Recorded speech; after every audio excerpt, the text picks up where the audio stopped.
Tom Clark's 6M podcast is a Boink Studios production. And now, on with the show.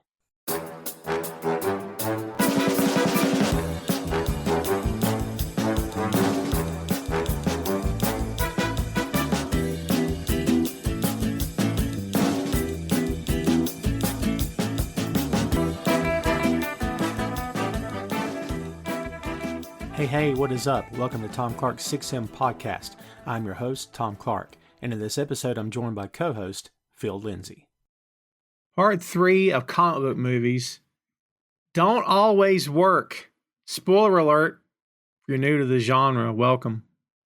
But just to let you know, there's some history here that you may need to be aware of, and that is the following. Part 3 of comic book movies don't always work. We don't really know why. There's various different reasons. Sometimes the reasons are similar across franchises.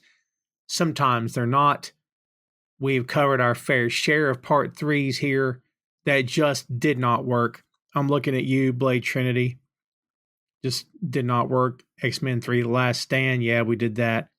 We've not done Spider-Man 3, the Tobey Maguire Spider-Man 3, because I don't know if I want to do it. And while I did not hate Quantumania, that's a little tough. That's a little tough for various different reasons, okay? But again, not always the case with part 2. Sometimes. But a lot of times if something goes off a cliff, if a franchise goes off the cliff, probably going to be part 3. Well, guess what? It happened today too with the original Superman from the late 1970s, of course. This is Christopher Reeve. And he's like the only thing here.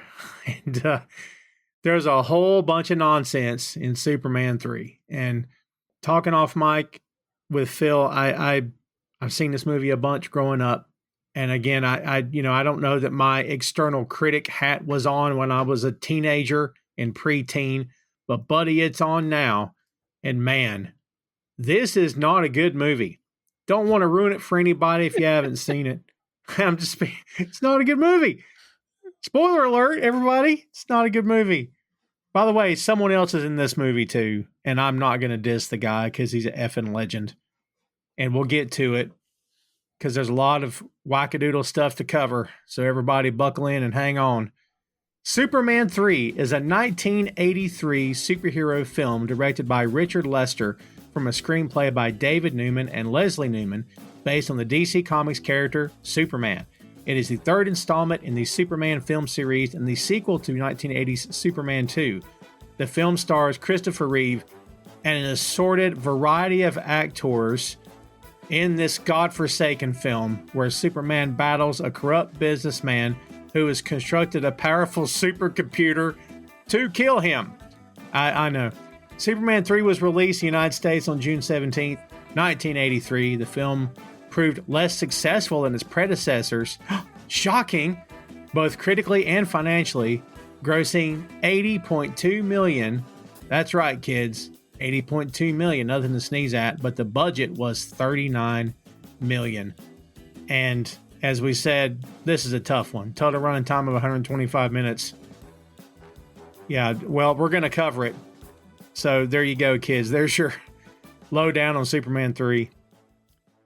Phil, this is, we were talking off mic. I genuinely forgotten probably 90% of this movie. And that just goes to show you through the years, this is the Superman movie that I've watched the least amount of times.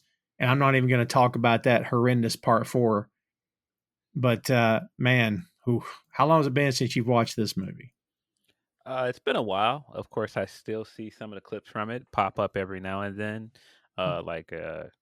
Richard Pryor skiing down the side of the building that pops up every now and then, or of course, like the infamous fight in the dumpster. I mean, not the dumpster, but the junkyard. Yeah, this isn't a good movie. I believe it was one of the creators of Lost. He was on a podcast a while back, and he said the worst thing to happen is something doing very well. And I know what you're thinking. You want people to like something that you put out. But a lot of times with these TV shows and these movies, when something does very well, then it's terrible for the creators, because then you're going to get way more cooks in the kitchen trying to tell you what to do next so that it remains successful. Mm. And that's what happens with a lot of these big popcorn films, these big franchises. It's like we got to get a third movie out. You see how much money that second one made? We got to get a third movie out. Doesn't matter if we have the director back, X-Men 3. Let's just throw another director in there and let's just get this thing going. Doesn't matter if our director doesn't want to use Venom, Spider-Man 3. Let's just make this movie. Let's put Venom in it because he's extremely popular and we're trying to sell toys and make a lot of money. Yeah, well, let's hope they made money somewhere because they sure didn't make it at the box office. Yeah. Also, as I noted to you, the similarities between this movie and Spider-Man 3 are pretty uncanny. Give me one. Give me one. It's pretty funny. I mean, they do the whole introduce another love interest Mm-hmm. out of nowhere in this third movie and do it in a very weird and clumsy way that kind of makes the first two movies not make sense. Right. Because in the Spider-Man movies, Peter's pining over MJ for 2 movies. And he just lets Gwen kiss him for no real reason. And it's never explained why he did that. He just kind of did it. And here, Superman and Lois was the main romantic angle of the first 2 movies. And then out of nowhere, they just reintroduce Lana and they go back to all of this high school sweetheart stuff. And then they move her from Smallville by the end of the movie to Metropolis. And it seems like they're trying to start like a love triangle by the end of the movie.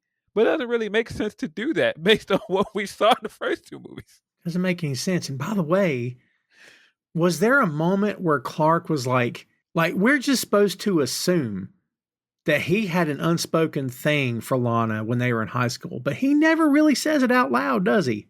I mean, he pretty much does. I mean, the second he sees her at the reunion, and there's this odd editing choice to like show the pictures of Lana and Clark on the wall, and then cut back to him, and then he's rushing over there to talk to her. Yeah, I think they pretty much implied it early on, and then she outright says that he's the one that got away.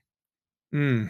And if you know the history between Clark and Lana Lang from the comics and the Smallville show and every other depiction of Lana, that's been kind of the story that they were, high school sweethearts that didn't end up together. Right. Yeah. The other, of course, big glaring similarity is Spider-Man 3 also went the route of turning its main protagonist into a darker version of himself. And he does some very zany bad guy things in here that are not really that bad, but it's just like it's a very toned down way of like, look, he's bad now. He's vandalizing things and he's being mean to people. I got one line for you.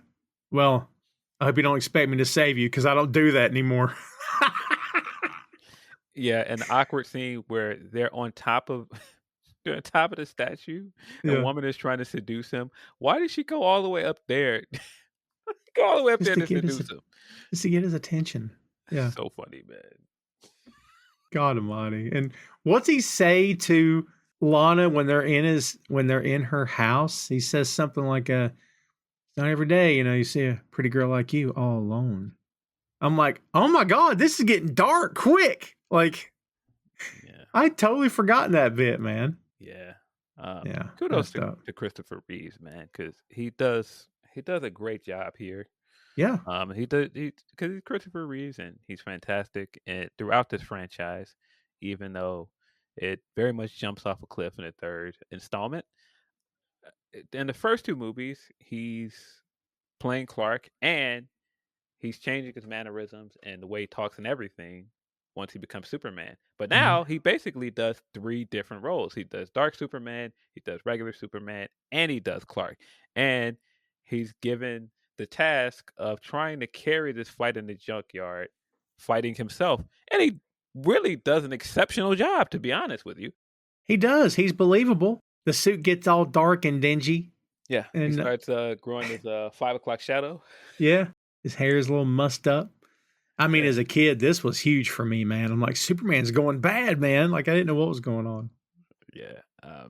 Yeah. There are more comparisons, of course, to Spider-Man 3 that I've forgotten. Oh, they try to do uh more than one bad guy thing. Yeah. Oh my God, the And bad guys here. Jeez. it doesn't work very well. They even have a character that is taken over by a symbiotic entity by the end of the movie. Yeah. Yeah. I don't know what to say. Yeah. I mean, it's there. Look, kids, there's a reason why Christopher Reeve did not make a secret about the fact that he hated this movie. Very disappointed how it turned out, and swore he'd never play it again. The only reason he came back for that regrettable part 4 was because they gave him more input on the script. But otherwise, he was never coming back. Quest for peace, man. We all just wanted peace after the third movie. Yeah. I'm sure Christopher Reeve wanted some peace as well. Yeah. It's just, oh, for sure. Well, we all did because it's not pleasant. So we talked about the other legend that's here. And by the way, you're right. Christopher Reeve absolutely nailed all 3 performances. Somehow Superman and Clark can split like atoms now. I don't know what kind of weird Kryptonian stuff's going on there, but that happened. Yeah. The science in these 4 movies has always been all over the place because it's 80s and Yeah. he does quite a few things here that don't make any sense. My favorite is how he uses his super breath to push the oil back into the into the boat. It makes no sense. How did he do it? And even like the way they depict it going back into the boat, it just doesn't make any sense at all. No sense at all. Not to jump all the way to the end, but also when all that happens, he gives them a thumbs up in the ship and flies off. And it's like, hey, there you go, guys. Sorry I screwed up your ship. Like, he doesn't even talk to them. They're like, thanks for the thumbs up. You're the one that caused this, you know? Yeah. Created a fire, and then he was the one to put it out. Then he flies away with a thumbs up. Like, well, see you later, guys. Yeah. One of my other favorite things that was like, I don't think that's how that works. I don't think when he goes to put out the fire at the big chemical plant, and for some reason the water hoses stop working at the most inopportune time. There's another very funny thing about this movie to me. It's almost like a Final Destination movie where all of these things start happening for no real reason, no explained reason. It's almost like somebody in the movie has like bad luck powers because all of these things just start happening at the worst possible time. Worst possible time. Yeah. So, yeah, the water hoses stop working. And so he flies off and he freezes a part of a lake, picks up the big frozen water, and he flies all the way back to the chemical plant, and he just drops the ice down, and it turns into rain as it falls down to the ground. And when I watched it this time, I was like, "But wait, how would it have possibly melted that fast?" Yeah. The fire? But even then, that's some thick ice he's got there, man. It would have probably just crashed down and caused even more damage. Yeah. Smash the facility all to pieces. Hey, not for nothing. Remember in Age of Ultron, the plan was Ultron was going to drop the entire village down, the entire city down, and like destroy the planet basically. Yeah. Because it got high up enough, and he'd done the math. I'm like, well, that kind of could have happened here too, like, Yeah. Oh my God. Are we supposed to think that it's a thin enough sheet of ice that it would have melted that fast that it would turn into rain? But if that was Well, the case, how would it have been enough water to put out the fire? Never mind. and hey, what about all the fish in that water that he killed? Because, he killed some microbes from the river and some wildlife, and now there's, what did he do? What was left from that river? That water's not coming back. So, like, yeah, dude, I don't know. Weird stuff. And he goes into that guy, and the guy's unaffected. The scientist dude is unaffected. Oh, Superman's in my lab. Doesn't even care. Does not even care that Superman's in the lab. And he calmly tells him, oh, this stuff can't get hot. I'm not leaving. I love it. There's like all this fire going on around him, and he's just like casually walking back and forth, switching these switches and things back on and off. Like, well, I'm not leaving here until something happens because if this stuff gets too hot, there's something really bad is going to happen. So I'm just going to stand in here with this very dangerous chemical and all these fires going around, just pressing buttons and flipping switches. Yeah, I don't know. By the way, when Jimmy falls and like I guess it's his leg he breaks. Yeah. I'm rewatching it again right now. Was there a moment when he's taken back to Metropolis and I missed it? I don't know, but that scene was very funny to me as well. It Because is. his whole reasoning for climbing up there is, hey, well, Perry said, keep your camera on you and you gotta go out there and take risks to get some pictures for me. And so he climbs all the way up to the top of this thing and he's taking pictures. And the firefighters are like, hey, who is that guy? Get down from there. And he's just like, no, give me 1 second. I'll take 2 more pictures. Yeah. Like, bro, what are you doing? And then the way he falls and the fire just so happens to be perfectly surrounding him and none of it is touching him. Like, there's enough space between him and the fire where he's just laying in this open field with a broken leg yelling help. Yeah. Like every time Superman turns around, either this guy or Lois is in trouble because they've done something stupid. There's just no rest for Superman. Yeah, there's so many sequences here that don't make any sense. By the way, the other legend we're talking about here is Richard Pryor, kids, in case you hadn't figured it out. Richard Pryor is a comic genius, a much, much better actor than I think he ever got credit for. Yeah. A legend, 100%. And he had moments here, but the stuff they were feeding him to say was just god freaking awful. Just some of the worst dialogue of all time. This is just horrible stuff here. I mean, not that he didn't give it a shot, Phil, but this is... I don't know. Like, at the time, even as a kid, it kind of felt like putting Richard Pryor in a Superman movie kind of feels like a Hail Mary. It's kind of like you're saying, man, we got to get people to the theater. What can we do? Oh, I know. Let's put Richard Pryor in a movie. Yeah. It was 80s. It felt like, oh, we don't have Gene Hackman this time. Right. We're going to dial up the humor in this movie.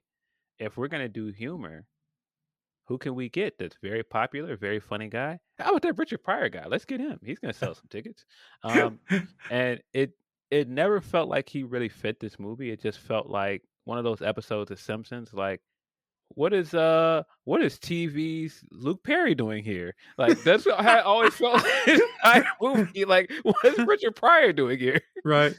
What about the decision later in the movie when he's trying to be a character and he's got like that Western bolo tie on, but he's talking like a generic white guy? Yeah, he does several impersonations. Because we're supposed to believe that he's both a bumbling idiot, but also a computer genius. Mm-hmm. And also he's like this master disguise that just keeps putting on all of these outfits and getting into places and fooling people by changing his voice. By the way, you notice how they just say, like, he takes his computer job. By the way, I love that. The thing he finds, hey, easy cash, whatever it says, become a computer programmer. And this guy comes over his shoulder like, how did you do that? He's like, I don't know. Boom, I'm a genius. Like, boom, computer genius. How'd that happen? He still doesn't even know what he did. Yeah, and computers can do everything. And right. By the way, computer genius. Genius. So, he starts the movie in line at, I believe that was like the welfare office or unemployment. Unemployment, yeah, unemployment. And he's pleading his case with the woman behind the desk. And I thought all that stuff was an interesting way to start the movie because you set up this dynamic of he's just an everyman. He's just a down on his luck guy that's getting by just trying to talk his way out of situations. And he ends up in a situation with this evil, rich megalomaniac that steps on people like him. Mm-hmm. And so I thought that was a great way to set up those two dynamics, but what they do with it is not nearly as interesting. Oh, it's terrible. And like he brings in these hand-drawn images of this supercomputer, and his only explanation is that, by the way, it's schematics for a computer, and this guy is not an architect. We assume, unless he had an amazing college education where he knew how to design, like evidently he didn't, but he just knew to do it. And his explanation is that whatever, like the thing is, it can counter it. So like it can fight you. And I'm like, what are you talking about? Like, what? What does Computers. that mean? It's computers in the 80s where people didn't really know much about computers. They just knew it's like, hey, this thing can do all of these things and make our lives easier. Yeah. So you're trying to make it this McGovern in this movie that can do all of these things that don't make sense. Don't make sense. Computers were magic in the 80s. And you know what's funny? They really weren't. No. That's the kicker. They really weren't magic. Like, my first experience with a computer was in high school when it was DOS, when it was still the black screen, the old IBM Yes. computers. And dude, they weren't magic. They were cool. And I'm like, oh, wait, I can punch in this, this paragraph of code and have an asteroid show up on the screen. Like, that's pretty cool. But I didn't know anything else. But I never assumed it was like magical machinery. You know what I mean? Yes. But that, you're right. It's like, by the way, Richard Pryor is Gus Gorman. Well, I mean, his real name is August. That's where the Gus comes from. I don't know what to call it. But I mean, folks, if you've seen Office Space, then you know that the basis for Office Space, the big plot point of, taking a half a penny from the company came from this movie. They even cite Superman 3 in Office Space. And it's actually a real crime. And a computer crime, it's called salami shaving, which I'd never heard of. Do you like how he had the check cut to himself? Like, just cut it to himself. And How then could this possibly go wrong? Right. 85 grand on the first deposit, the first one. Yeah. Because again, we're supposed to believe that this guy is both a computer genius and a massive idiot. Yes. Yes, because he shows up in a Lamborghini the next day. Yes. Or Ferrari or whatever it is. Isn't it great where the bad guys don't know who stole it? I'm like, don't you own the company? Just look at the payroll. Like, oh, they figured it out. I'm like, well, of course you figured it out. Take you 2 minutes, look at the payroll and figure out who had the biggest check that week. Let's see. Speaking of the bad guys, we've got the legendary Robert Vaughn, who did a little bit of everything in his career. Lost Robert Vaughn a while back, but a true legend, great actor. And Phil, growing up in the 80s, man, let me tell you, Robert Vaughn was used as the heavy in he was in the A-Team in the final season.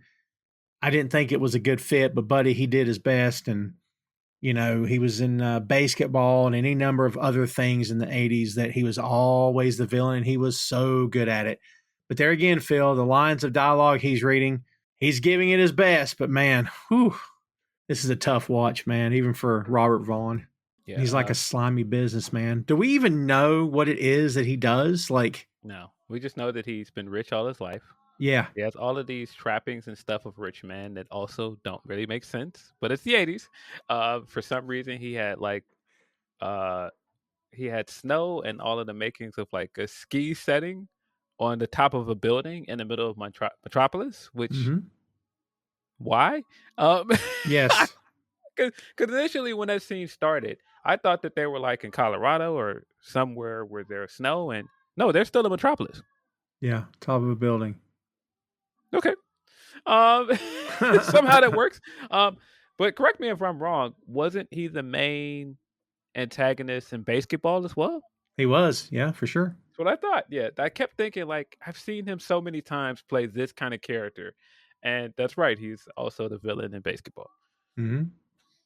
If I'm not mistaken, that was his, I'll get the number wrong, but it seems like basketball was his 100th movie, or it was a huge number. Yeah.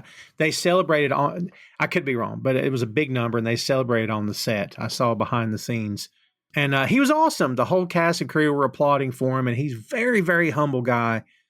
Some of the, not for nothing, Phil, a lot of the older Hollywood elite guys, probably not awesome people.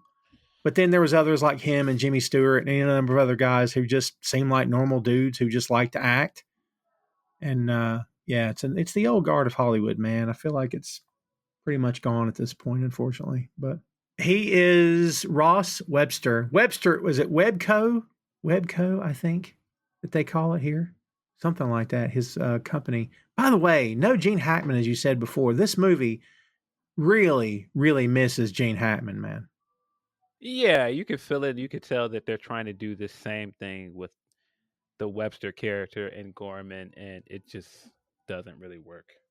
Yeah, it's not, not working at all.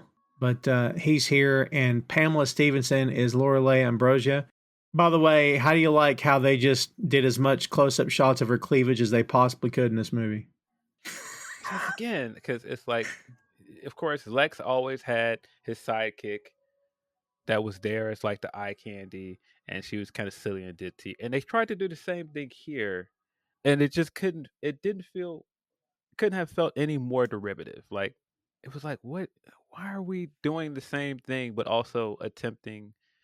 It just felt like at every turn they kept trying to say, "Well, we don't have Gene Hackman, but here's all the makings of what made Gene Hackman so great. We're doing the Mm-hmm. comedy stuff with the Gorman character, and also for some reason he's smart enough to know how to do all the science stuff that Lex would have done. And we also have the rich guy whose plan doesn't really make sense. Like his initial plan was to get rid of the agriculture in Colombia. Yes. Yes, Columbia was in his way. Yes, Websco's, by the way. Websco is the company. Excuse me, what? Websco. Yeah. Yeah. Now, he's described as a cunning billionaire fixated on using technology for financial domination. Well, aren't they all? yes, I guess. I don't know. So, But yeah, I've also thought it's funny enough. I think if anybody on the set of this thing or anybody that had anything to do with writing this movie was like, hey, why don't we actually link this to like, you know, the comics?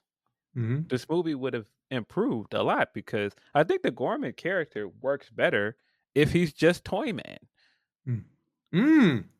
If he's Toyman and you built this off of him having all of these gadgets, because even at the beginning, he's playing with a yo-yo.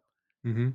If you make the Gorman character Toyman and then you make the main villain of this Brainiac, it works so much better. Yeah, no kidding. Again, it just doesn't. There's so many things here that just do not make sense at all. And like we said, this thing really, really misses Gene Hackman. It just doesn't make any sense. By the way, in terms of the plot, folks, see if you can wrap your head around this one. Webster, who Robert Vaughn portrays, orders Gus, that's Richard Pryor, to use the weather satellite Vulcan to create a storm that destroys coffee crops in Colombia, aiming to corner the market on coffee. That's his plan. That's wonderful. So the satellite that is run by magical computers can Yes. also affect the weather. Mm-hmm. And that's right. Because we also get Gorman tricking the one guy to get in front of the big main computer that uh, how he has access to the satellite, and he's doing all of these things while he's drunk because the computer also controls all of these other things like traffic lights and all of these other things. The same computer, by the way, controls all Yes. these things. All these things. Yeah, traffic lights, and when all that chaos erupts, it erupts everywhere, not just Metropolis. Like it's Yeah, just this basically one everywhere. computer. Yeah. This one computer controls all of these things. Yeah. I don't well, let's see. Gus complies, but Superman neutralizes the storm. He turned the tornado upside down. Now, I'm not a weather guy. I'm certainly not a meteorologist. I suspect that could also do a fair amount of damage, but what do I know? Again, the science behind him showing up and fixing things, quote unquote. Yes. The storm is freezing the coffee crops. His way of thawing them is by just using his heat vision on them. Mm-hmm. But wouldn't the dry rubbish and everything then turn into a wildfire if he did that? Yeah, wouldn't it? I, and then, like you said, the tornado, he just goes to the base of it and he reverses the flow of it and just pushes it up, which I guess that's how tornadoes work. I don't know. Well, according to this movie, that's how tornadoes work. I Yeah. Yeah, I think it's, if you pay too much attention to the science fiction in this movie, your brain is gonna hurt because it's the 80s and yeah. Yeah, it's not good. I mean, again, nothing really makes any kind of sense here at all. And the oil spill, all the stuff that Superman does when he starts turning bad. By the way, Richard Pryor shows up in Smallville, and he's going to hand him something that he believes is going to kill him. Mm-hmm. So Richard Pryor, this Gus guy, not a good dude. He's not a good dude. He's okay with murdering as far as we know, the only real hero in this universe is Well, Superman. not really, because later on in the movie, we find out that he's not okay with that. Well, no. Except for in this moment where he's very much okay with it. Yes, he has a change of heart, which I guess is okay. But that's a big change of heart to be okay with murder and then not be okay with murder. Which is one of my favorite lines in the movie. And I think it's also the way that Richard Pryor delivers it, where they finally figure out how to synthesize the kryptonite and they're using this beam. And he's like, "You're hurting him." Yes. It's like, well, I think that was their plan from the beginning. Yeah. Gus, was to hurt him. Gus, remember when you came in with all those wrappers and papers on the desk talking about, I want you to build this and it uses powers and it can fight whoever? Don't you think they were going to do this on Superman? Like, yeah, he delivers it like this, like innocent child, like, "You're hurting him." Yeah. Suddenly, I'm not okay with this. Yeah, but he does this whole General Patton speech. He's got this whole military get up on. Yes. And he hands the synthesized kryptonite to Superman, which I've seen this movie a handful of times.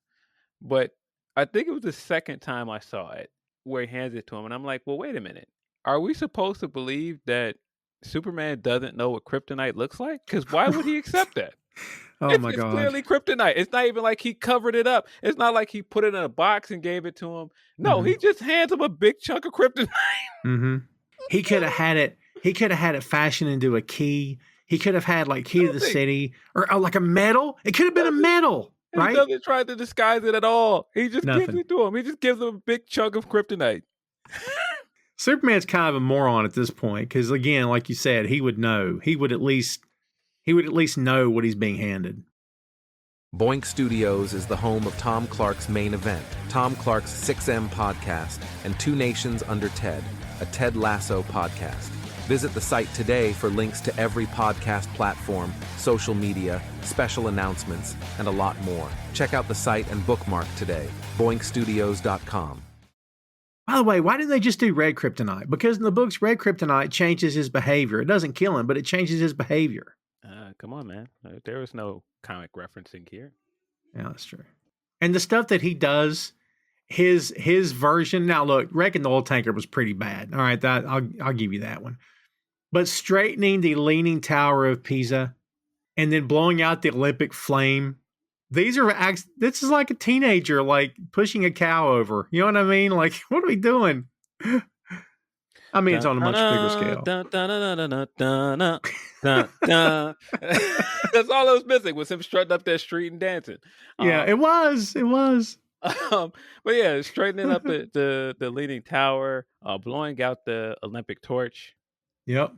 And I think also this is again where there's so many things that just happen in this movie, and it's so funny because it just doesn't make sense at all. Like, we're supposed to believe this guy's running in there after this whole trial with the Olympic torch. He's running up the stairs with it, and for some reason, Superman's just hanging out there. He's just like, "Yeah, man." These guys, he's like yawning and looking around like, what are you guys looking at? And then he's like, oh, the torch. And he just blows it out. And he's like, well, I'm going to leave, guys. See you guys later. Why was he there? What was he doing there? And dude, do we just assume that he spent the night with Lorelei Ambrosia? Because I kind of feel like he did. Oh, they had sex. I was confused what you meant. Oh, yeah, he definitely had sex with her. Because even later in the movie where she's just like, hey, and he's like, I don't know you. I don't know you. Which was so very messed up. I don't know you, lady. And she's just like, but the other night. And then he's like, oh, that was someone else. I'm like, wait, so you do know what happened? Yeah, you do know what happened. He's gone. He says he's gone now. He's gone now. I love how she kept calling him honey through that whole spot. What a movie. So terrible. Man alive. That destroys Kevin Smith's argument in Mallrats of Superman can't engage in sexual activity with a female because he'd kill her, right? Like, that kind of blows that out of the water because when he had relations with Lois, he was not Superman anymore in part 2. He gave up his powers. But Yeah. correct me if I'm wrong. Didn't he have sex with her before that as well? Or was it? I'm pretty sure it was implied that he did. Because if we're supposed to follow the logic of a movie that came out in the 2000s, Lois had a baby that had Superman's powers. Nah, that's right. Are we going to link that to this and try to make it fit? No, but I guess what I'm saying is I thought it was always implied that they had sex more than once. Well, maybe they did, and we just weren't privy to it. Maybe I'm wrong. That's what I assumed. I love that the 80s also they can't help it. It's such a very 80s thing, and this franchise has done this more than once, where they have to have the garden variety normal guy bully. And so God. they put Lana's ex-husband in it to fill that role here. And it's so ridiculous. It's so ridiculous. This is Gavin O'Hurley as Brad Wilson. He's just kind of there, and he's drunk a lot. Yeah, he kind of looks like Keith Sutherland. A little bit, yeah.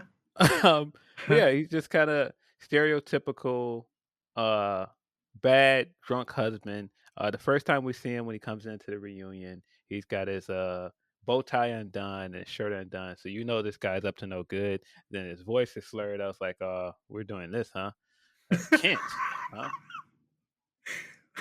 By the way, kids, if you watch this and if you are a certain age or if you appreciate older shows, you may or may not know that he was Chuck Cunningham on the first episodes of Happy Days. He was the older brother of Richie. And I think if memory serves, Phil, the story went that he goes upstairs in an episode and he never came back down because they wrote him out of the show. Oh, I believe. Like the second daughter on Family Matters. Yes. Yeah, just poof, gone. But he was in this, Death Wish 3. He was in Willow. He was in a Bond movie. He was in Never Say Never Again. Oh. Yeah. So he had a career. Is he still with us? He is not still with us. He passed in 2021 at the age of 70. Holy cow. Interesting thing. I found that interesting. Yeah, he wasn't really needed except just to have someone for Clark to humiliate. And by the way, in the first 2 movies, Christopher Reeve in that hair that doesn't move and the black glasses as Clark, he stands out in the best possible way. He doesn't stand out because he doesn't fit in. He stands out because he's tall and because you know it's him. But buddy, he stands out in this movie when him and Lana are in that cornfield and the wind is really kicking up that day as they're filming. You can see it. Her hair is blowing and his isn't moving an inch. Like he's got his Clark Kent, persona on. I'm like, all right, it just doesn't feel real.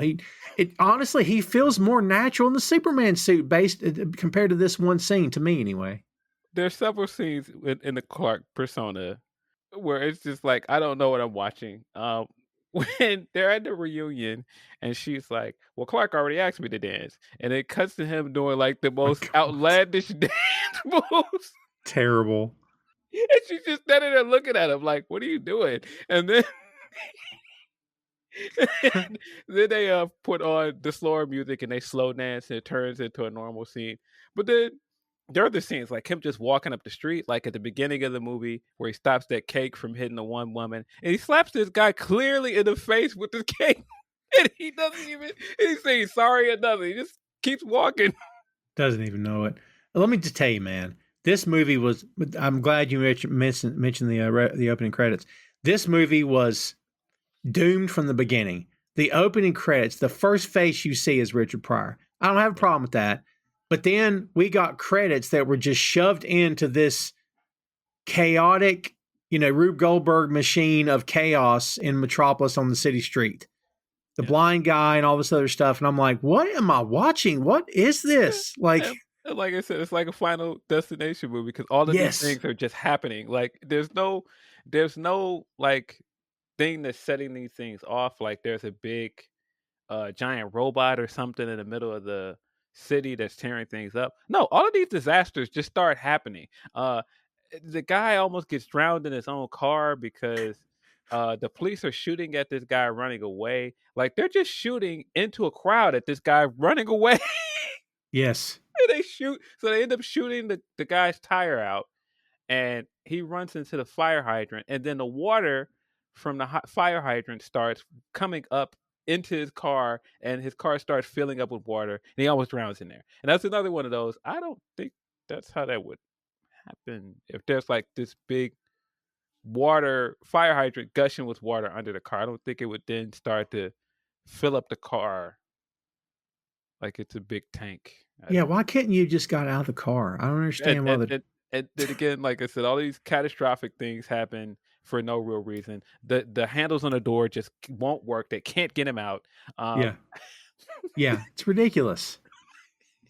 All these things just start happening, and Superman shows up to stop this one thing. He pulls him out of the car so he doesn't drown, and then he flies off. And I'm like, but a lot of other things happen. What about that robber that ran away? Did he ever stop that guy? Yeah, did he ever stop that guy? Yeah, I don't think so. Yeah, and by the way, we never mentioned Lana is Annette O'Toole, of course, and she was Martha Kent on Smallville. Great. Oh.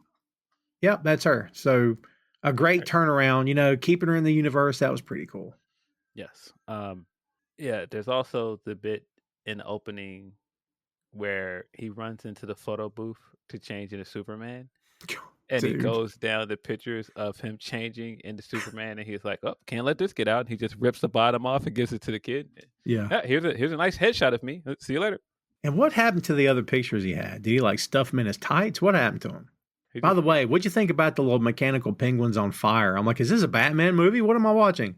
This is what I'm saying. Like at one point, like all of these weird things are happening. Like these balls are rolling out into the middle of the street, and like that's why I kept expecting this all at one point. Like it's Toyman. Toyman is causing all these disasters. Like the penguins that are going out there. That would have been fun. That would have been very fun. And I think if you're gonna use Richard Pryor, that would have been a funny use of him. Mm-hmm. Also was in a movie called Toy, which was very strange. Very strange. But that whole, I bet they were proud of it. You could tell this took a lot of time, probably took weeks to shoot. It's not good. Maybe for a comedy, it's not good for a Superman movie. What are we doing? They should have just put the Pointer Sisters. I'm so excited over it. Well, that would have fit. By the way, the first time we see Clark, I got hung up on this. He's in a brown suit. Why is Clark Kent in a tan suit? Yes. Dude, that stuck out at me. And by the way, the hat doesn't match the suit. And I'm like, I don't know what I'm looking at right now.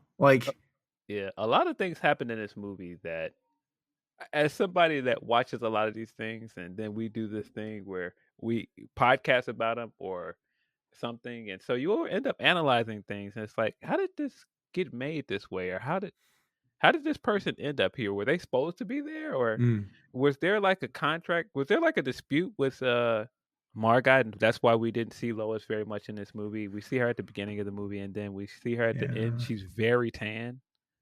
Very tan. Like comically tan. Why did they do that? What was the purpose of that? And then, like I said, she has this whole interaction with Lana where it's like, "Hey, nice sparkler. Yeah, I got it from Clark. Oh, you got it from Clark. Done." And then they never really go back to that. It just is something that happened. They never go back to it because it looks like an engagement ring. Yes. Yeah. I mean, well, all right. So look, anybody that's familiar with part 2, by the way, part 2 is in the archives, kids.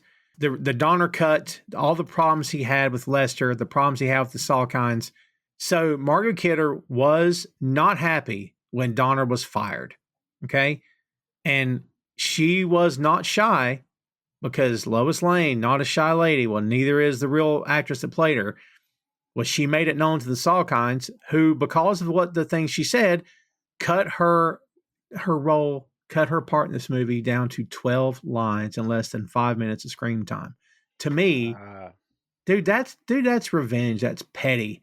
And they even went so far in the 2006 DVD commentary to say that there was little need for Lois Lane in this movie because the relationship with Superman ended at the end of Superman 2. Excuse me, what? Yeah. You obviously have never read a comic in your life. What are you talking about? Yeah, I wondered. I figured it had to be something because I kept thinking this time watching it as an adult, like, what happened here? Why is Lois not in this movie? Why'd they go out of Mm-hmm. their way to introduce another love interest? And they don't ever really confirm that she's the love interest. They never really have an intimate scene together. Nothing. It Mm-hmm. doesn't really turn into anything. He gives her the ring, and there's really no story there. There's there's no story to the reason. It just felt like, hey, let's put her in this movie because we're not using Margot. Yeah. Well, there's no story at all. There's no story to anything here. And the story that is here doesn't make sense and is so full of holes you could drive a truck through it. Like, flimsy is an understatement, man. And by the way, what a double-edged sword this is. This was the first Superman movie where Christopher Reeve had top billing. Because in Wow. 78, Marlon Brando had top billing with Gene Hackman next. And in Superman 2, Hackman had top billing. Like, kind of like when Nicholson had top billing over Keaton on Batman. I mean, I get it to an extent, but this is your guy. This is the guy here. I mean, you could argue that Christopher Reeve had the most heavy lifting in this movie. He did the most Mm-hmm. acting in this movie out of Mm-hmm. the first three movies, but boy, it's a lot here that's just not very good. Mm. I kept wanting Superman to punch something as well. Right. He doesn't, does he? He doesn't punch. Well, he punches himself. That's it. Yeah. And that sounds dirtier than I meant it. But he punches himself. Yes. I kept That's it. waiting for him to punch something. I thought maybe when they introduced the cyborg character, that was the way to get to an actual fight, and Mm-hmm. it wasn't. It was not. By the way, But that's Annie Ross as Vera Webster. yeah, the Vera character is very strange. She seems very mean and vindictive for reasons Mm-hmm. that aren't really understood. Um, and so when she gets sucked back into the machine, the now sentient machine Mm-hmm. that turns her into a cyborg, it's actually pretty dark. Like, it's actually, for that time period, it kind of felt like something out of a horror movie. Like, what's happening to her? Like, it looked, but then she comes out and looks very much like something out of the 80s. Yeah, it didn't take much. And Yeah. when they destroyed the computer, that goop that was getting thrown up on it, like, Yeah. just imagine dudes with spoons off It's camera. ridiculous. It's like it's overflowing and also spewing it onto the walls. Yeah. And the computer was obviously like painted cardboard. It's like really Yeah. bad. It looks very, very bad. Yeah. When she comes out as a cyborg, I was just like, okay. I kept expecting like the computer music to start from Rocky 4. Oh, Happy birthday, Polly. happy birthday, Polly. I forgot about that. Yeah. Oh my God. Yeah. Well, you know what? She's fine though, Phil. She was fine. Remember? The computer blew up and she was fine. Back to normal. Yes. So no harm, no foul, I guess. Don't know how that happened. Yeah. Yeah, she was I don't get it either. Yeah, you're right. She's mad through the whole movie. And Jackie Cooper's back as Perry White, kids. Always again another legendary actor. Mark McClure is back as Jimmy Olsen. Mark McClure with his terrible hair. I don't know what in the world anybody was thinking. Comb the guy's hair. Just give him a brush. That's all I'm saying. Like, I don't know. But whatever. So much stuff about this just does not, none of this movie hits at all. Even if you're a Superman fan and you're really trying to pull something out of this movie, buddy, good luck, because it's not working. It's just not doing it. Like, Yeah. man. I will say again, I think the highlight of this movie is easily Christopher Reeve. Yeah. The junkyard fight is so ridiculous Yes. that it's entertaining in itself because it's so ridiculous. There's so many things about this movie that just end up being way funnier than it should be, because it starts turning into so bad that it's funny, Like when he's sitting in the bar and he's drinking and he's like using the mixed nuts to smash all of the glass and stuff. It's just so ridiculous. So But yeah, ridiculous. the junkyard fight is really the centerpiece of this movie, which is funny in itself. It's because it's supposed to play up the duality between Clark and Superman. But you've got this idea of Clark is supposedly jealous of Superman just being able to be out and free and use his powers and just be who he wants to be. Because Superman even throws a line at him. Oh, you've always wanted to fly, Kent. Yeah. So He's mocking him big time. yeah, so I think that in itself can be interesting, but they didn't do anything to get us there. They just plopped it dead in the middle of this movie, and it just happens. But again, it's such an interesting fight because Christopher Reeves is doing so much acting to make this feel as believable as possible.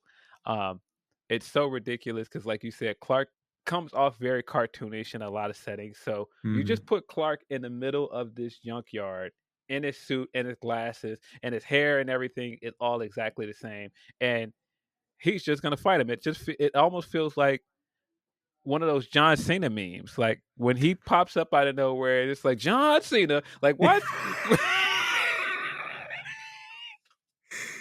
It doesn't make any sense why that's he's here great. or why he like. I mean, everything is exactly the same, like his suit and everything. He just pops up and just as it's Clark Kent.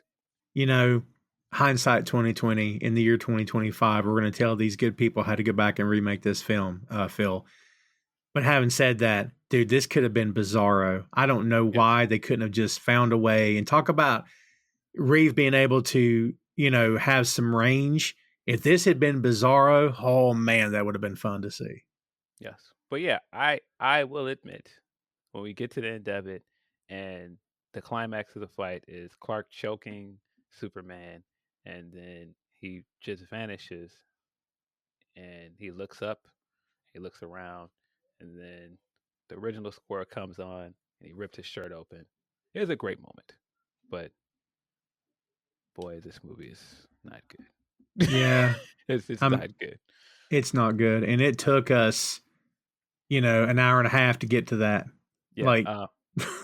Again, similarities to Spider-Man 3. After all of these things are happening, and then Peter goes in that room, he pulls out the box and he opens it. The original score comes on, and he pulls out the suit. It's a cool moment in the middle of all of this other very chaotic things happening. Mm-hmm.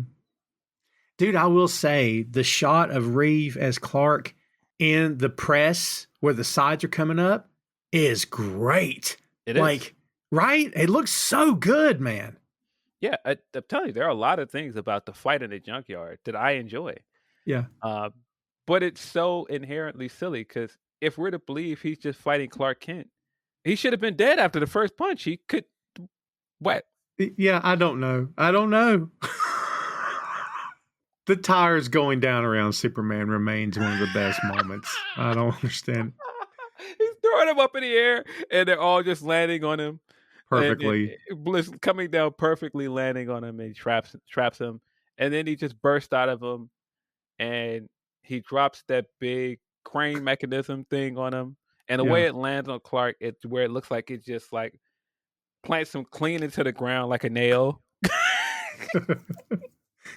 It's great. Oh my God, it's cartoonish. This is like a Wile E. Coyote moment here, man. That's what I'm saying. There's so much about this that it's just so outlandish. It doesn't make sense at all. But it becomes entertaining to watch because it's so bad. Yeah. Again, so many weird points here. All the way back, like you said, to the fact that we're just supposed to believe that, kryptonite, he just doesn't know what it looks like. I don't. Yeah. No. After seeing kryptonite in the first movie, we're just supposed to think he doesn't know what kryptonite is or what it looks like. Yeah, I wish that the final act of this movie was anywhere near as interesting as that junkyard fight, but it is not. They have this weird scene where not only are computers becoming the big craze in the 80s, so are video games. And so you have the villains basically playing this video game where they're trying to shoot missiles at Superman. And Mm. it looks so terrible and out of place. Oh God, it's a video game. It's so it's so bad.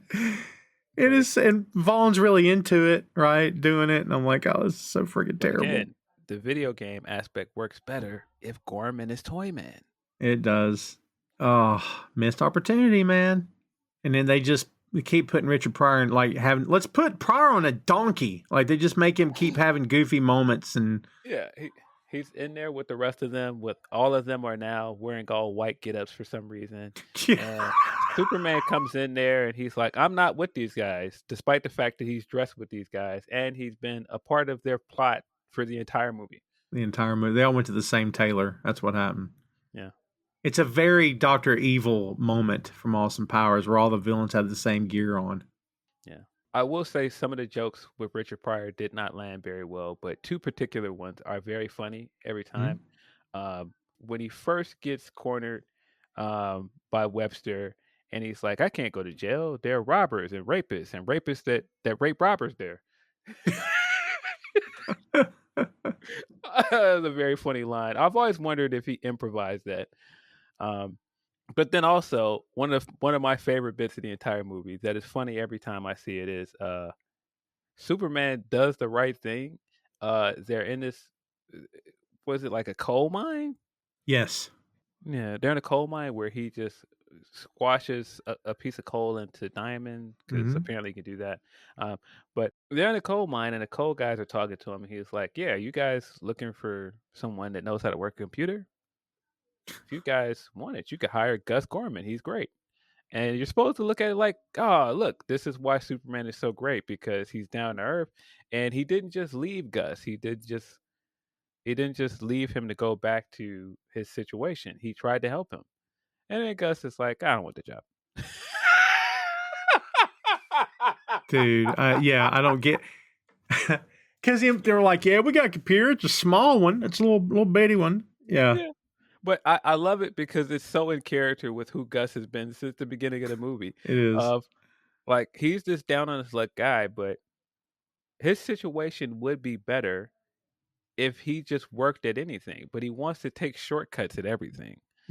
And so, of course, he would be like, no, it look like I'm going to work in a coal mine? I'm not doing that crap. No, thanks. And they're like, well, he's like, where's the nearest town? Like 10 miles away. Yeah. What? He's like, I think I'd rather walk. Yeah. Takes one look at those guys and like doing manual labor. It's like, I'm going to get out of here. But I think it's such a great commentary on, at that time period, early 80s, of where America was, of people that are blue collar wanting this quality of life of rich people, of the Lexes and the Websters of the world. But you're always told like this idea of the American dream, and you know, if you work hard enough, you can get there. But you always have those kind of people that are like, and I'm sure you know people like that are family or friends that like they want the trappings of being rich. But they also are very much like Gus, where they don't want to stick to anything. They don't want to get a real job. They just think it's going to work out for them. They're going to get a get rich quick scheme that works out for him. And so I like that aspect of it. Like I said earlier, the dynamic between Gus and Webster is interesting. And I think if they explored it in a real way, it could have been good. But they never really do. No, they never do. And there's so much between those two characters that is so 80s America. And like I said, there's an interesting subplot there that we never really got. It was never really fleshed out in an interesting way. No, they never went back to it. And we also have to point out, Phil, that Gus got off. Like, he didn't have to answer for anything he did at all. Well, he's not the bad guy here. Well, Webster is. He's not the primary villain, but, you know, theft. Yes. I mean, he at least was an accessory to what the bad guy was doing. Petty crimes, accessory to crimes. Yeah. Come on. wanting to kill Superman, then like, you know what? I don't think I Right. want to kill Superman anymore. Creating a supercomputer that, is able to control rockets and weapons of mass destruction. I don't know. Petty crimes. But yeah, we're supposed to get this idea that Gus is an everyman. And so Gus didn't mean for it to go this far. He just doesn't want to have to work. He just wants a better way of life. Which there's some undertones to that are a little weird, but again, the 80s. It's the 80s, yeah. And when he again, I've seen this movie a bunch, but it has been literally dozens of years probably since I've seen this movie. But like when he digs Gus out of the rubble, I'll call it the rubble, and shakes his hand and then does the thing, I'm like, did we have to do the thing in the 80s movie? Thank you, It's brother. almost like we got to do the handshake, Phil. Thank you, brother. Yes, did we have to do that? Like, it's fine. I'm thinking if this were made today, would he dab him up if it were made today? I don't know. Bro. Because it never feels like Gus is a fully formed character. It just feels like Richard Pryor in the Superman universe. Yeah. It just feels like here is Richard Pryor next to Superman. It feels like Richard Pryor, the celebrity, next to the pop icon, Superman. Dude, in all the years that has been since this movie, and maybe you don't know, because I don't know, has anyone in comics tackled this character specifically and done anything in terms of, I'm going to write about this character, I'm going to introduce him or put him in the... Did it ever happen? So. That is a good question. I don't think so. I think that Gus is unique to the movie universe. Wow. You know what? Part of that could be the rights could be tied up, and DC can't use them in the books. I don't know. Yes. Man, there's not a clickable link on the character's name, so I don't know if that means anything. But here's a piece of trivia for you. In the original version of Superman 3, Gus Gorman was to be a disguise for supervillain Brainiac, in which he could live among humans. Under his Gus persona, Brainiac would then set about his evil deeds using supercomputers, which appear at the end of the film. Filmmaker rejected this idea, instead using Gus Gorman's character for comic relief. This is again what I said. It would have made so much more sense if the main villain of this movie was Brainiac. Yeah. Couple of if you're looking that Gorman thing up, I got a couple of Robert Vaughn things here. This is awesome. Robert Vaughn once stated in an interview that this is wonderful, Phil. After the film was released, he decided to no longer show up at his son Cassidy's school because the students were horrified that he had almost killed Superman. Dude, your dad almost killed. What a great story, man. I love that. Let's see. There's another Vaughn thing here where he bragged. He bragged on Pryor in an interview in '83 when promoting the movie. He said he does stand-up comedy, but basically he's an actor, and that's why he's so remarkably good on film as an actor. Even in his nightclub act, he is telling stories in character. He's not a Bob Hope one-liner. He's not that kind of stand-up, and because he is such a fine actor, it's a pleasure to work with him. More importantly, he is so good that every scene is different, and you've got to pay attention to what he's going to do because he improvises so that you can respond appropriately in that give and take. And for me, that's great fun. Yes. Very cool. Now that I've read that trivia, it makes the Gus character make more sense. All of his weird mannerisms, all of some of the stuff that he does in the movie makes more sense if he's an alien trying to pretend to be human. Mm-hmm. It does. Brainiac was supposed to be here, as was Mr. Mxyzptlk, who could have been Dudley Moore. Interesting. I mean, that would have been something else. They were also going to put Supergirl in this movie, who was not going to be Superman's cousin, so Superman and Supergirl could have relations. Well, as we saw in this movie, Superman was getting down. Superman did get down. He could have got down with his cousin, which would have made it all kinds of creepy. Very awkward. Brainiac would have also been portrayed as romantically interested in Supergirl, because why not, I guess. Yes. creating the basis for conflict with Superman. I saw her first. I don't know. Oh boy. Yeah, another very strange scene now that I'm thinking about it. If things just happen, the kid Ricky is laying in the middle of this wheat field for some reason. He's just laying there asleep, and the big machines are coming, and so Superman has to save him from the machines. But how is Ricky sleeping through all of this? And why would he pick there, of all places, to just take a nap? See, I thought that he was running and fell and hit his head. That's what I thought. Oh, is that what happened? I don't know. They didn't explain it. They never even showed it happen. Yeah, we just cut to him laying in the middle of that field. Yeah. And so I thought he was asleep. I was like, why is he sleeping in the field? Yeah, they never circled back to it. Yeah. Yeah. Yikes. Tom Clark's 6M podcast is sponsored in part by Radius Law Group. Every day, Radius helps individuals, families, small businesses, and nonprofit organizations throughout North Carolina, Florida, and Pennsylvania resolve their legal issues by providing effective legal counsel in the areas of estate planning, as well as elder law and Medicaid. Radius Law holds the radical belief that working with a lawyer can indeed be enjoyable. So give them a call at 1-800-519-5667 for more information and tell them that Tom Clark's 6M podcast sent you. The original choice, this is good, to play Ross Webster was Alan Alda, who, by the way, what an interesting choice that would have been. Alan Alda, great actor.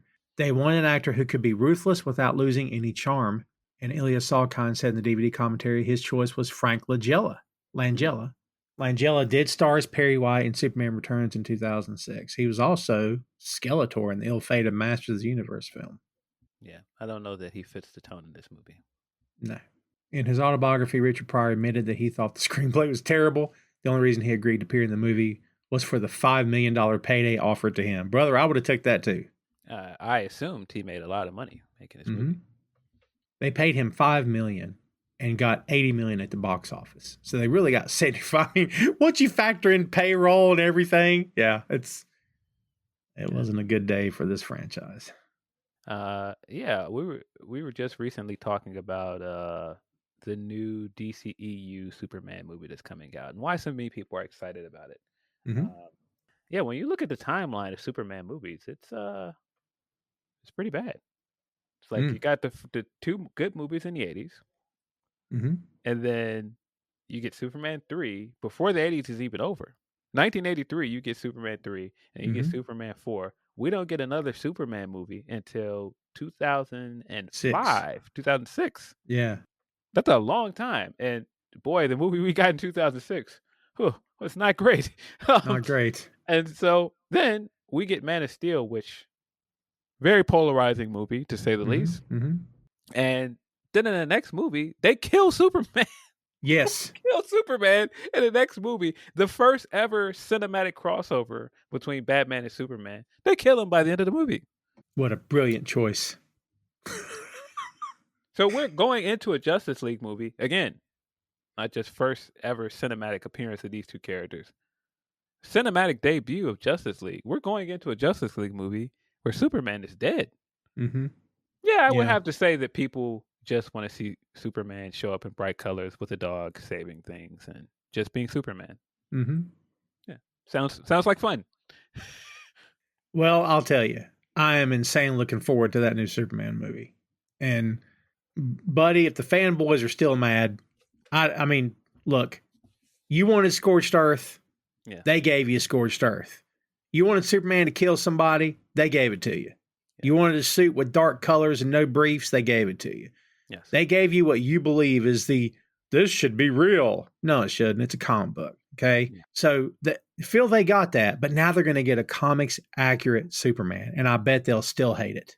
Yeah. Just watching the trailer for it, I'm sold on it. I think one of the things that was missing after the Donner films is Superman just being charming and witty and showing up and saving people and smiling and doing goofy things like the thumbs up and having the one-liners. Like in the trailer, and when he's in the middle of that fight, he flies up and he's like, "Eyes up here." I immediately was like, "This is it. This is what I've been waiting for. I'm in. Wonderful. I'm sold." Yeah. Yeah, we've spent this whole review and hadn't mentioned that new movie. It's coming July 11th. So it's coming. Can't wait. I'm really sold on it. I can't wait till it happens. Yes. Go figure. We started looking at something that looked like a glimmer of hope for Superman fans because this movie was very much not it. No, no, not at all. That's what compelled me to do this. Like, we did the first two Superman films with Reeve. We did Superman Returns. We did not do Man of Steel, but we did do that freaking Justice League movie. I don't think we did. Did we do Batman v Superman? I don't think we did. Did we? I don't recall. I But think we did. I maybe could we be did. wrong. I could be wrong. The years just Boy. pass. Did not like that movie. Jesus Christ. Not a good movie. I've told the story before about going to see Batman v Superman in the theater, and I was insanely, like, deathly sick, and so was my son, who was much smaller at the time. And we were kind of hugged up to each other in the theater because he didn't feel good. And the best part of that movie was the sickness we had because the movie was that effing bad. I'm like, Yeah. I remember going to that movie and watching it. And I've watched these movies my entire life. I mean, one of the things that made me a fan of comic books was going to a drive-through and seeing, I believe it was Batman Returns. It's one of the Batman movies. Mm. And this movie is very dark, very gory and weird, but I couldn't have been more into it as a kid because it's Batman. And it captured my imagination. And so I remember walking out of Batman v Superman, and I'm looking around, and there's a kid next to me, and I mean, he looks like he just had the most miserable experience watching this movie. And he turns to his mom at one point and goes, "You think Superman's really dead?" And I was like, "I don't think that's the reaction you should want a kid to have coming out of a movie about Superman and Batman." But what do yeah, I know? yeah, probably not the best thing. By the way, we did not do Batman v Superman in the 6M. That's crazy. Yeah. We've covered a lot of Batman. We've done Batman Returns, The Dark Knight Rises, Batman Begins, Batman 89, Mask of the Phantasm, Batman Year One, Batman as a character. And we've covered the late, great Kevin Conroy. Then, of course, we've talked about him in other places. But yeah, well, look, as we are nearing the end of this train wreck of a film here, in terms of this new movie, like, that trailer, as you said, is wonderful. And the bit where she's interviewing him and it's obvious these two are in a relationship, it's obvious that, she's probably known for a long time because they're going to stick to the comics. We don't have to worry about an origin story, which is, again, really great. We don't have to worry about all that. They'll probably reference it, maybe a flashback here and there, but that'll be it. But man, when it's his idea, like, and this parodies the first Superman when she interviews him on the rooftop. Mhm. Again, how a reporter could afford the apartment. It's fine. But when he sits forward in that seat and goes, "Miss Lane," dude, he had me. I'm like, this is Superman. This is Christopher Reeve no longer hunching over and standing up straight. This guy gets it, man. It was awesome. So good. And just the idea that Clark, of all people, would think, "Oh, well, I'm just going to get her to write this puff piece about me." And Lois is like, "No, this is my job. I take this seriously." And Mhm. everything you know about Lois as a character, of course, she would like ask him hard hitting questions. Mm-hmm. And it makes sense. And, as fans, I'm sure you have, I know I have, as fans, we've had real world conversations for years about books that are not real. Like the idea that a guy that looks like this can fly into another country and prevent a war. Well, the problem, as we see in the trailer, Phil, is that the country he flew into is going to assume the United States sent him, which was not the case. Then you get to the problem of who's this guy working for, what are his intentions, and that's why everything hits the fan the way it does. Yes. Yeah, and I'm not one of those people that thinks everything has to be realistic Mm-mm. or that everything has to make sense. But I think when you add small details like that, it adds to the overall story you're telling, Mm-hmm. and it helps to bring people in. Again, it doesn't have to be perfect because it's a movie. Yeah. You're supposed Yeah. to suspend your disbelief at some point. Um, but there's just certain things in this movie that it just completely took me out of it. Um, Uh, because again, I don't want to. When you start harping on science fiction stuff and well, this doesn't make sense or paying attention to plot point or plot holes, that means you're not enjoying the movie. Right. Well, if you need any more evidence that this is not a good film, the guy that actually played Superman asked his father not to watch this film or Superman 4. Calls his dad, "Hey dad, it's me. Listen, maybe don't go see this one." Oh, and Reeve's son is in the trailer as well. He's playing I believe he's playing news anchor. Oh, that's great. I don't think I knew that. Yeah. That's one of wonderful. his sons is in the movie. God, he looks a lot like him too, man. Yes. Yeah, that's great. Yeah, very much looking forward to that movie. It kind of feels like all of the stuff from like childhood and like some of the like tentpole characters are back on film, and that's kind of cool to see like a straightforward Superman movie and a Fantastic Four movie coming out the same year. Isn't that something? Yeah. Who would have thunk it? Who would have thunk it, man? What a time to be alive if you're a comic book fan. Not for any other reason, but if you're a comic book fan, what a time to be alive. Yeah, and you could just go and pull up an app, and all of the Superman movies are on there. Whether they're good or not, you can just have a day of watching bad movies. Sometimes watching bad movies is fun. Yeah, it can be. It can be. I don't know that this entire movie was a fun experience, but I definitely enjoyed laughing at some parts of it that were not good. Yeah, and look, if we're trying to find something that positive that came from this, at the very least, and I don't know if I ever put these two things together, the character of Ross Webster, while not necessarily based on anybody himself, did inspire the reimagining of Lex Luthor in the comics when he was turned from like a really smart scientist-y supervillain to being like this wealthy billionaire owner of a company, wearing suits. That a lot of that was taken from this character. So if there's anything positive to take, at least there's that. Yeah. I think that fit more so in that time period for what a villain would be, especially for a character like Superman. Like the antithesis of someone like Superman that wants to do good just for the sake of being good. The other side of that would be a big, wealthy villain that doesn't care about stepping on the little guy. Yeah. KFC is referenced more than one time in this movie. It is. Again, there's undertones here. I don't know that I personally care for them. When Richard Pryor is trying to synthesize the kryptonite, and he's like, yeah, everybody wants to figure out the secret recipe to the bucket of chicken. Yep. And I was just like, right, yeah. And of course, guys, before I'm sure some people are groaning at me. I'm not trying to say that joke is outright racist, but maybe you should have thought a little bit longer about that joke. But it's 80s, so what do you do? Well, and not that you're wrong. So here's what I got. This movie was filmed in Calgary, and it's the home of Canada's first Kentucky Fried Chicken franchise. And all these references in here, but there's also in Superman 2, a KFC employee in Metropolis is carried off by the super breath windstorm during the 3-on-1 fight. So feel it may be for nothing else, just remember in part 2 and with the bus and all the logos and all the stuff we were talking about, like, man, sponsorship big time.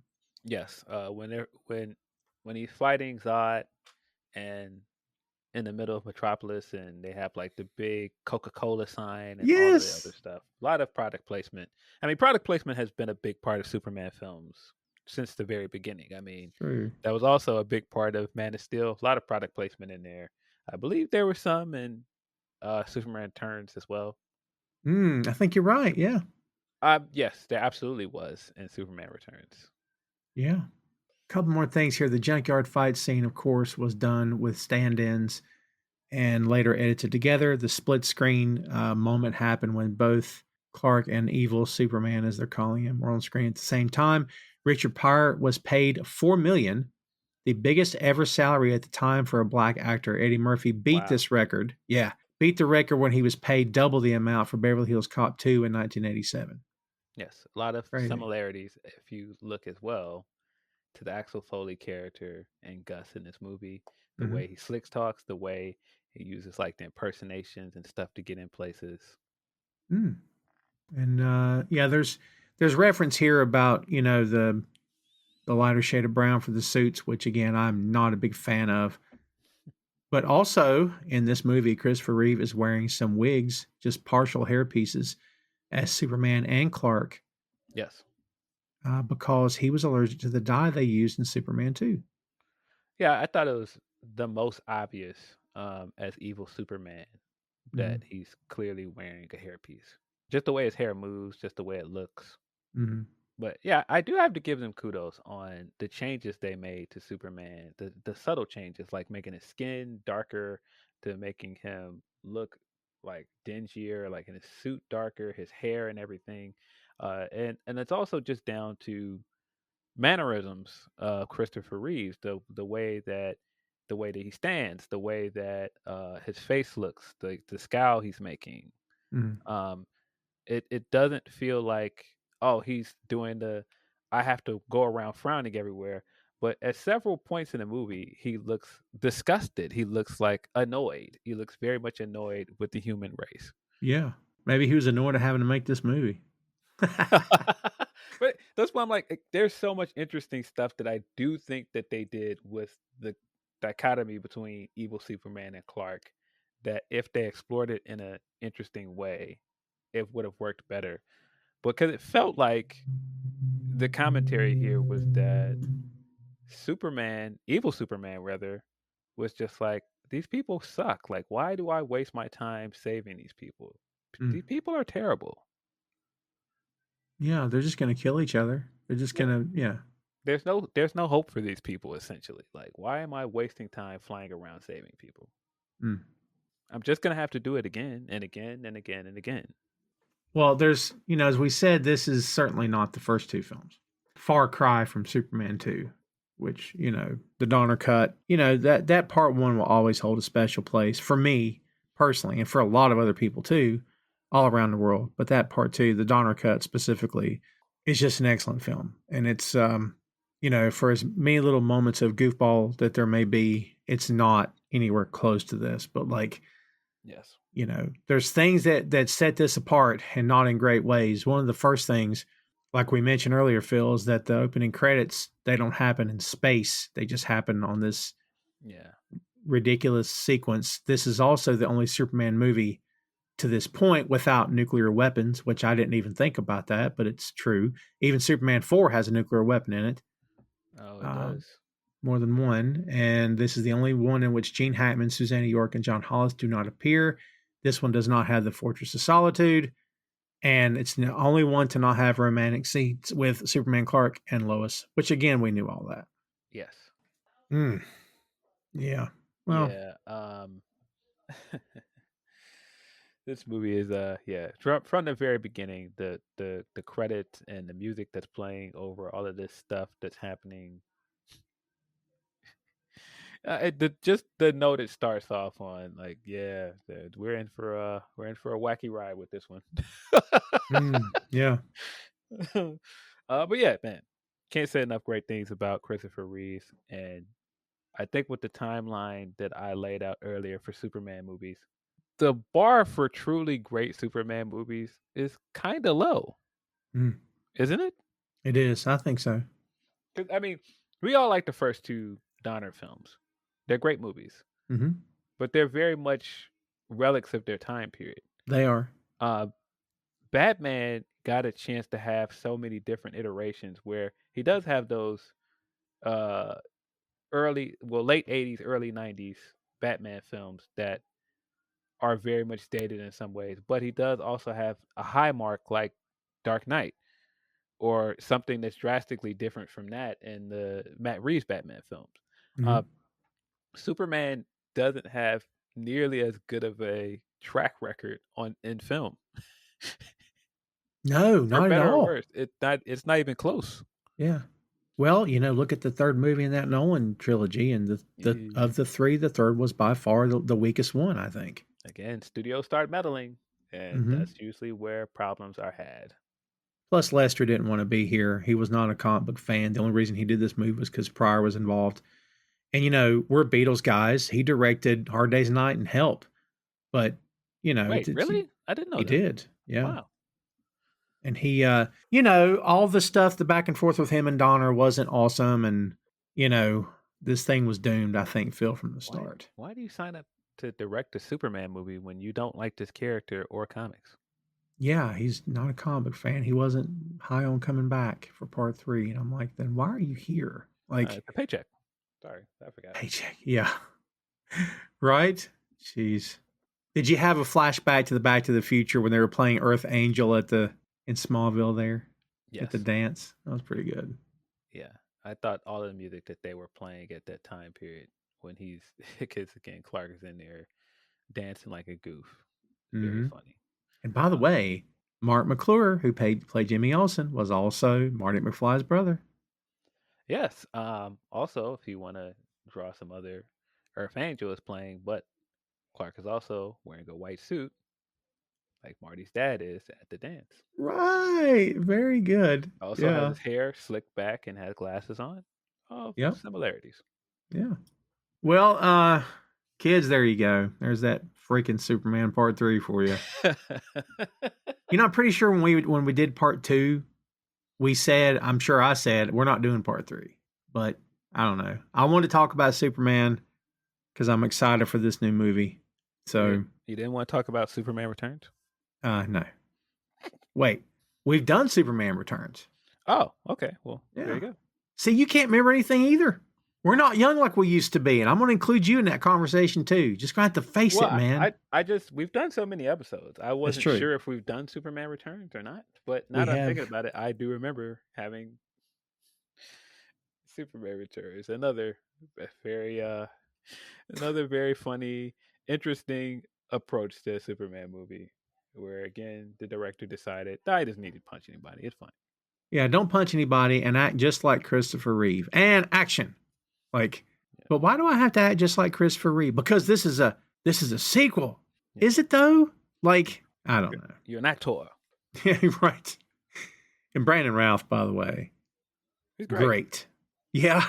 He's great, man. I hate that he got saddled with such a bad movie. Yeah. But, the CW, he got to come back and play. And man, just awesome. Seeing him in that Kingdom Come suit. You kidding me? Wonderful. And seeing him as the Atom. Wonderful. Great stuff, man. Yes. Yeah. Legends of Tomorrow. That first couple seasons of that show were fantastic. That show got in its own way, if I'm being honest. At least for me. Can't speak for anybody else, but that show got in its own way for me. Because, after season 3 or 4, whatever it was, it just kind of became about who's dating who. And I'm like, yeah, I don't care about none of that. Yeah. Right? Not to sound like a typical dude here, Phil, but I'm here for the comic book stuff. I'm not here for the romance, man. You know, the CW show, they had to throw in their romance and melodrama. Sure. Yeah. Well, like I said, up to that point, it was highly entertaining. But I may go back and revisit that season 1 sometime. That was a really good season, that first season. We'll see how the new Superman film plays out, kids, because we'll definitely tackle it. And as we said, we've got some Superman in the archives and some other DC stuff and Batman stuff. So if you ever want to go binge, you're welcome to do that as well. But Phil, before we take it home, let's get your last word on Superman 3. Listen, don't have to think too hard about this movie. Tell it to the cleaning lady on Monday. Yeah, I don't.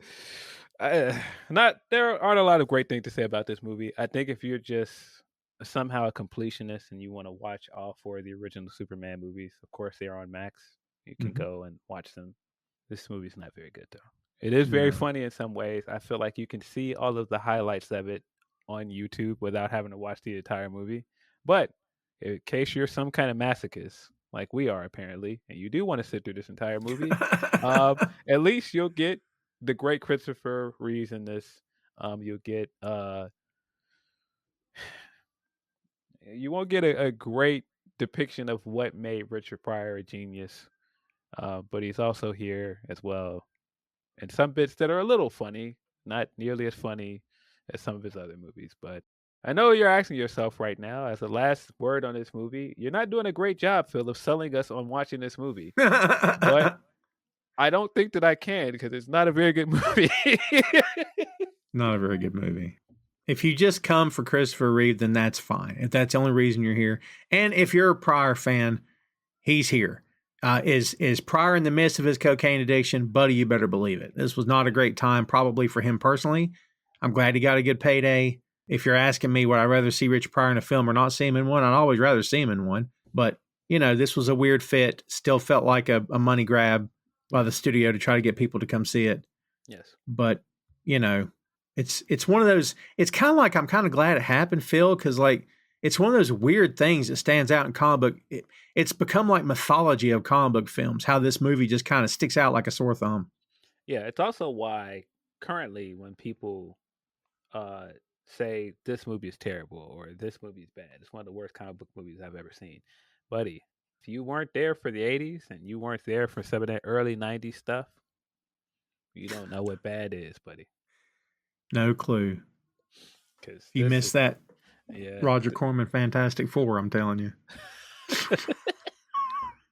But just what a different time when you revisit these movies, and it felt like these are movies with Superman in it, but they're not as proud of the lore around the character and the mythology around comic books. It's just here's a blockbuster film or an attempt at a blockbuster film starring Superman. Mm-hmm. Yeah, like you said, different time period. At the time, it wasn't about, let's talk about the comics. It was about, we got to make a mainstream movie work. We'll put comic book characters in it, but let's make it mainstream. Yes. It felt like Superman is extremely popular, possibly the most popular superhero of all time. Mm-hmm. So there's no way that this movie won't do well, but at that time, the studios didn't care so much about the actual books. It's just the IP of Superman. Mm-hmm. Yeah, that's it. And you could actually make the argument that by going the other direction too hardcore is not beneficial either. Going so deep into the lore that you're going to alienate audiences that don't understand what you're doing. Well, that's a problem too. You got to find a way to make it accessible. Dude, Marvel's first few years, that run of movies up to Endgame and including Endgame, you just can't touch them. There was a few hiccups here and there, but dude, that they cracked the code on how to make a comic book universe accessible to moviegoers, whether you like comics or not. You know how many people go to see Avengers movies that have never bought a comic in their lives, man? Yes. And they had an uphill climb because they had more obscure characters to work with. Superman is already an easy concept. There's a reason why he's debatably, like I said, the most popular superhero in any medium, because he's such an easy concept to grasp. And I feel like a lot of times they're overcomplicating it. It's not that hard to just make a good Superman movie. Yeah, man, we've talked about that plenty of times before too here. Well, kids, stay tuned. We'll see what happens with that next one. James Gunn, sir, you are on deck. Yeah. And the fans were all hoping you hit this out of the park. Phil, if this new Superman movie, for whatever reason, I don't think it's possible, by the way, I think it's going to make some serious money, but if for some reason it does not, and this is what's supposed to kick off the new DC universe, I mean, I don't think they're going to stop with the projects. They're already knee deep into some of them. So I don't know, man. This thing needs to work, right? I mean, it needs to be a hit. I do think it needs to be a hit because of what I said about the track record of Superman. And I won't have much hope in them attempting to make more Superman movies in this vein afterwards if it doesn't do well. Mm-hmm. But in terms of DC's cinematic universe, this thing is going full speed ahead no matter what. There's too much money to be made. Yeah, fingers crossed, kids. We'll see how it plays out, but you can be sure we'll review it here and add it to the pile of DC and Superman stuff that we've done in the past. And again, no scorched earth this time. I'm a big fan of no scorched earth. So again, we'll see how it all plays out. So come back for that and check out the archives as well. And we'll hit it when it gets here. But in the meantime, that is Superman 3. Hey, thanks for listening to the show. Check out our social media on Twitter, Facebook, and Instagram at 6M Podcast. We'll see you next time.